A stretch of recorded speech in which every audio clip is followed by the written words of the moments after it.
Jadi karena itu masalah komunikasi ini masalah penting.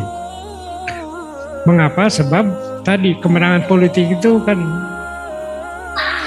salah satu indikatornya kan dapat dukungan orang banyak, apalagi di dalam sistem demokrasi. Nah, untuk memperoleh dukungan orang banyak itu salah satu mediumnya yang paling utama dan strategis itu ya komunikasi. Jadi ada satu kisah, Bu. Kebetulan ibu-ibu itu yang ketemu saya dari Amerika. Dia salah satu pimpinan partai politik dari Amerika.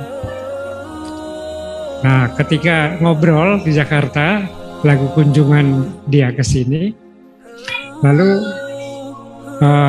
saya tanya bagaimana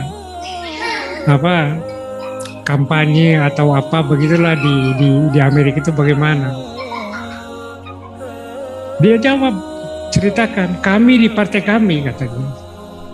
Titik beratnya itu adalah satu saja, komunikasi. Nah, terus cerita dia. Jadi untuk menjamin bahwa setiap kader partai itu berkomunikasi dengan masyarakat luar seluas-luasnya, dia tentukan setiap seorang kader harus mengunjungi selama 3 bulan itu menjelang pemilu 20 rumah. Kalau istilah kita bersilaturahim ke 20 rumah setiap seorang kader. Jadi kalau sudah di daerah situ ada 10 kadernya, berarti kan 200 rumah yang dikunjungi. Nah, itu harus sering. Nah, kemudian saya tanya bagaimana bisa kontrol bahwa kader itu jalan berkomunikasi dan sebagainya. Gampang. Kami belikan setiap kader itu sandal baru. Nah, nanti setiap bulan dia lihat sandalnya itu. Kalau masih bagus terus katanya bawahnya itu ya indikator. Berarti pasti nggak kemana-mana dia. Kalau sudah tipis ya berarti jalan.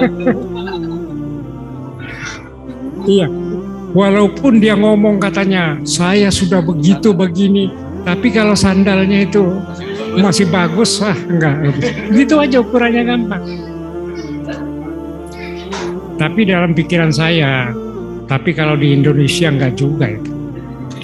Pasti sandalnya itu buat muter-muter di rumahnya aja.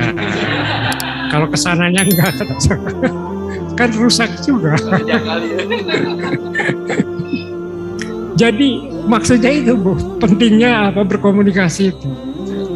Apalagi kita kan dasarnya kan kejujuran.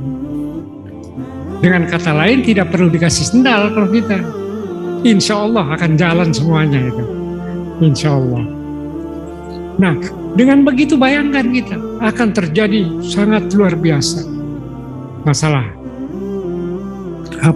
nanti perolehan suara dan sebagainya. Kata dia,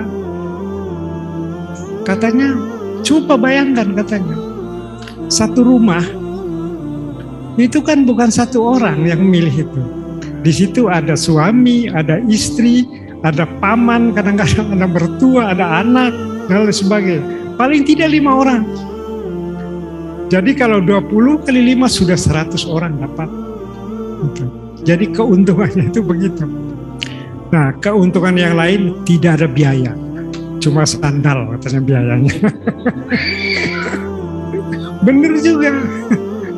Karena silaturahim, komunikasi ya tersenyum-senyum, ya, tertawa-tertawa, ngobrol segala macam ya nggak perlu dibayar dan sebagainya. Nah, semakin dekat, ya semakin mudah untuk menarik atau menyampaikan gagasan dan lain-lain sebagainya. Maka saya kira inilah mungkin harus jadi programnya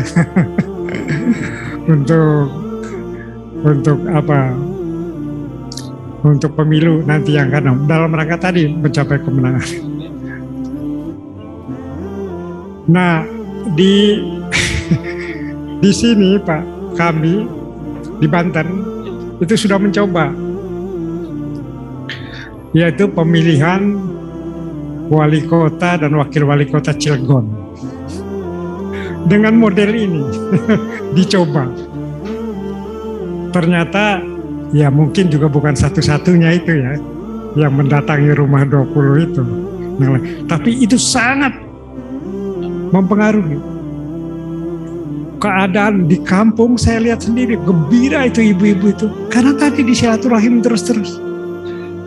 Maka waktu saya ikut berkampanye di situ, senangnya bukan main.